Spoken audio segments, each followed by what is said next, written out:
علیکم گائز، کیسے ہیں؟ شکر الحمدللہ میں بھی ٹھیک ہوں آپ کی دعا سے۔ اعوذ باللہ من الشیطان الرجیم، بسم اللہ الرحمن الرحیم۔ شروع کرتی ہوں سورۃ النساء کا ترجمہ، آیت نمبر 14۔ اور جو کوئی اللہ اور اس کے رسول کی نافرمانی کرے گا اور اس کی حدوں سے آگے نکلے گا تو اللہ اسے آگ میں داخل کرے گا جس میں وہ ہمیشہ رہے گا، اور اس کے لیے رسوا کرنے والا عذاب ہے۔ اور تمہاری عورتوں میں سے جو بے حیائی کا کام کریں تو تم اسے اس پر اپنے میں سے 4 مرد گواہ ٹھہرا لو۔ پھر اگر وہ گواہی دے تو ان عورتوں کو گھروں میں بند کر رکھو یہاں تک کہ انہیں موت آ جائے، یا اللہ ان کے لیے کوئی راستہ نکال دے۔ اور تم میں سے جو 2 مرد بے حیائی کا کام کریں تو ان کو سزا دو۔ پھر اگر وہ توبہ کر کے اپنی اصلاح کر لیں تو ان سے درگزر کرو، بے شک اللہ بہت توبہ قبول کرنے والا بڑا مہربان ہے۔ اللہ تعالیٰ تو صرف ان لوگوں کی توبہ قبول کرتا ہے جو نادانی سے برا کام کرتے ہیں پھر جلدی ہی توبہ کر لیتے ہیں، چنانچہ اللہ تعالیٰ ان کی توبہ قبول کر لیتا ہے، اور اللہ بہت جاننے والا، بہت بڑی حکمت والا ہے۔ اور ان لوگوں کی توبہ قبول نہیں ہوتی جو برے کام کرتے رہتے ہیں یہاں تک کہ جب ان میں سے کسی کو موت آ جائے تو وہ کہتے ہیں بے شک اب میں نے توبہ کی، اور نہ ان لوگوں کی توبہ قبول ہوتی ہے جو اس حال میں مرتے ہیں کہ وہ کافر ہی ہوتے ہیں۔ ان لوگوں کے لیے ہم نے دردناک عذاب تیار کر رکھا ہے۔ اے لوگو جو ایمان لائے ہو، تمہارے لیے حلال نہیں کہ تم عورتوں کے زبردستی وارث بن جاؤ، اور تم انہیں اس مقصد سے نہ روک رکھو کہ تم نے انہیں جو مہر دیا اس کا کچھ حصہ واپس لے لو، مگر اس صورت میں انہیں روکا جائے اگر وہ کھلی بے حیائی کا کام کریں، اور تم ان کے ساتھ اچھی طریقے سے درگزر بسر کرو۔ پھر اگر تم ان کو ناپسند کرتے ہو تو ہو سکتا ہے کہ تم کسی چیز کو ناپسند کرو اور اسے اللہ تعالیٰ اس میں بہت بھلائی ڈال دے گا۔ اور اگر تم ایک بیوی کی جگہ دوسری بیوی کرنا چاہو اور تم نے ان میں سے کسی کو بہت سا مال دیا ہو تو اس میں سے کچھ بھی واپس نہ لو۔ کیا تم اسے بہتان لگا کر اور کھلا گناہ کرتے ہوئے واپس لوٹاؤ گے؟ اور تم مہر میں سے کیسے واپس لوگے حالانکہ تم ایک دوسرے سے ملاپ کر چکے ہو، اور ان عورتوں نے تم سے پختہ عہد لیا ہے۔ اور جن عورتوں سے تمہارے باپوں نے نکاح کیے ہوں ان سے تم نکاح نہ کرو، مگر جو پہلے گزر گیا سو گزر گیا، بے شک یہ بے حیائی کا کام ناراضگی کی بات اور برا طریقہ ہے۔ تم پر حرام کی گئی ہے تمہاری مائیں، تمہاری بیٹیاں، تمہاری بہنیں، تمہاری پھوپھیاں اور تمہارے خالائیں اور تمہاری بھانجیاں اور تمہاری بھتیجیاں اور تمہاری وہ مائیں جنہوں نے تمہیں دودھ پلایا، یہ سب تم پر حرام ہے۔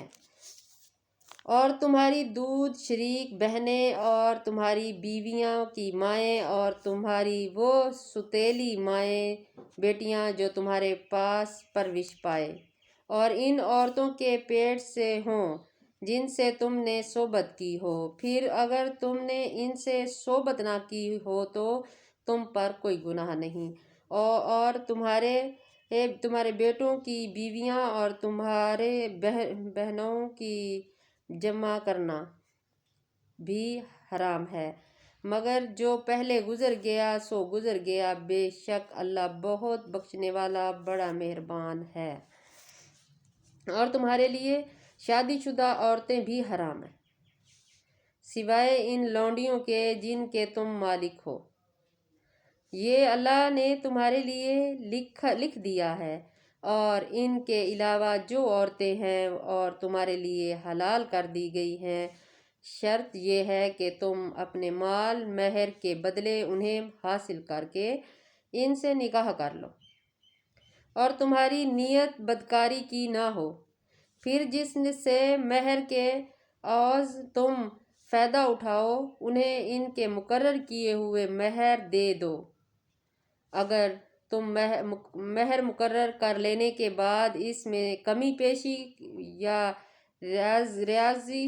راضی ہو جاؤ، کمی پیشی کے لیے وہ آپ کے ساتھ راضی ہو جائیں تو تم پر کوئی گناہ نہیں۔ پھر بے شک اللہ خوب جاننے والا، بڑی حکمت والا ہے۔ اور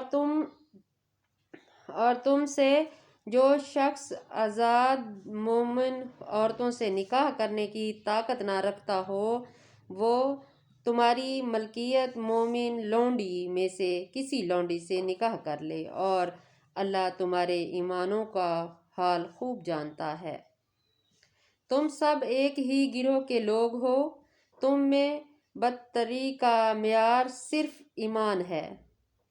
بس تم ان کے مالکوں کی اجازت سے ان سے نکاح کر لو، اور انہیں دستور کے مطابق ان کے مہر دو جبکہ وہ نکاح میں لائی گئی ہوں، بدکاری کرنے والی نہ ہوں اور نہ چوری چھپے آشیانہ بنانے والی ہوں۔ پھر جب وہ نکاح میں آ جائیں اور ان کے بعد وہ بدکاری کریں تو ان کی سزا آزاد عورتوں کی سزا کا نصف ہے۔ یہ اجازت تم میں سے اس کے لیے ہے جس سے گناہ کی راہ پر چلنے کا اندیشہ ہو، اور یہ کہ تم صبر کرو تمہارے لیے بہتر ہے، اور اللہ بہت بخشنے والا، بڑا رحم کرنے والا ہے۔ بے شک اللہ تعالیٰ چاہتا ہے کہ تمہارے لیے یہ معاملات کھول کر بیان کرے، اور تمہیں تم سے پہلے کے گناہوں کے نیک لوگوں کی راہ پر چلائے، اور تو توجہ دے، اور اللہ خوب جاننے والا، خوب حکمت والا ہے۔ بے شک اس میں کوئی شک نہیں۔ اور اللہ تم پر توجہ دینا چاہتا ہے، اور وہ لوگ جو اپنی خواہشات کی پیروی کرتے ہیں اور چاہتے ہیں کہ تم حق سے بہت دور ہو، یہ بھی غلط ہے۔ اللہ چاہتا ہے کہ تمہارا بوجھ ہلکا کر دے، سبحان اللہ، اور انسان بہت کمزور پیدا کیا گیا ہے، اس میں کوئی شک نہیں۔ اے لوگو جو ایمان لائے ہو، تم آپس میں ایک دوسرے کے مال ناحق نہ کھاؤ، مگر یہ کہ آپس کی رضامندی سے تجارت ہو، اور تم اپنے آپ کو قتل نہ کرو، بے شک اللہ تم پر بہت رحم کرنے والا ہے۔ اور جو شخص سرکش اور ظالم سے ایسے نافرمانی کے کام کرے گا جو اسے ہم جلد آگ میں ڈالیں گے، اور یہ اللہ کے لیے بہت آسان ہے۔ جو غلط کام کرے گا اسے اللہ تعالیٰ آگ میں ڈالے گا۔ اگر تم بڑے گناہوں سے بچو گے جن سے تمہیں روکا جاتا ہے تو ہم تمہاری چھوٹی چھوٹی برائیاں تم سے دور کر دیں گے، اور تمہیں عزت کی جگہ میں داخل کر دیں گے، سبحان اللہ۔ اور تم اس مقام و مرتبے کی خواہش نہ کرو جس کے باعث اللہ نے تم میں سے بعض کو بعض پر فضیلت دی ہے۔ مردوں نے جو کمایا اس میں ان کا حصہ ہے، اور جو عورتوں نے کمایا ان میں ان کا حصہ ہے، اور تم اللہ سے اس کا فضل مانگتے رہو، بے شک اللہ ہر چیز کو خوب جاننے والا ہے۔ ماں باپ اور قریبی رشتہ داروں جو مال چھوڑ جائیں، ان میں ہم نے ہر ایک کے لیے وارث بنائے ہیں، اور جن سے تمہاری عہد بن چکا ہو انہیں ان کا حصہ دو، بے شک اللہ ہر چیز پر گواہ ہے، سبحان اللہ۔ عورتوں پر اس وجہ سے حکم ہے کہ اللہ نے ان میں سے ایک کو دوسرے پر فضیلت دی ہے، اور اس وجہ سے بھی کہ وہ اپنے مالوں میں سے خرچ کرتے ہیں۔ چنانچہ نیک عورتیں فرمانبرداری اور خاندان کی غیر موجودگی میں اللہ کی حفاظت سے مال اور آبرو کی نگہبانی کرتی ہیں، اور تمہیں جو عورتوں کی سرکشی کا خوف ہو انہیں تم نصیحت کرو اور ان کو خوب گاہو میں الگ کر دو اور انہیں ہلکی سزا دو۔ پھر اگر وہ تمہاری فرمانبرداری کریں تو انہیں ستانے کی راہ نہ ڈھونڈو، بے شک اللہ بہت بلند اور نہایت بڑا مہربان ہے۔ سبحان اللہ، سبحان اللہ، اس میں کوئی شک نہیں، اللہ تعالیٰ واقعی بڑا مہربان ہے۔ جتنی کوشش کی جائے اللہ کی راہ میں جھکنے کی، اللہ بہت بے نیاز ہے، معاف کرنے والا ہے۔ تو کوئی گناہ گار ہے، غلطی کر لیتا ہے تو اس کو معافی مانگنی چاہیے اللہ سے۔ اللہ تعالیٰ سے جو انسان معافی مانگتا ہے تو اللہ تعالیٰ سچے دل سے معافی مانگو تقوی کے ساتھ، تو انشاءاللہ اللہ تعالیٰ ضرور معاف کر دیتا ہے۔ یقین ضروری ہے، تو یقین سے مانگو گے تو اللہ ضرور معاف کرے گا۔ بری راہ بہت بری ہے، اسے چھوڑ دو، چند دن کی زندگی ہے۔ آخرت بہت مشکل ہے، بہت زیادہ مشکل ہے، کوشش کرو کہ آخرت سنوارو، آخرت سنوارو۔ جو آخرت کے پیچھے دوڑیں گے وہ صلاح پائیں گے اور ہمیشہ کامیابی حاصل کریں گے، اور جو دنیا کے پیچھے بھاگیں گے تو دنیا تو چند دن کی ہے، بھاگ دوڑ میں ہی رہیں گے اور زندگی ختم ہو جائے گی۔ ہر چیز جھوٹ ہے پر موت حقیقت ہے، مرنا ہے ہم لوگوں کو، جانا ہے آخرت میں، تو کیوں نہ ہم آخرت سنواریں۔ ٹھیک ہے، اللہ حافظ۔ میرا چینل سبسکرائب کرنا، لائک کرنا، شیئر کرنا۔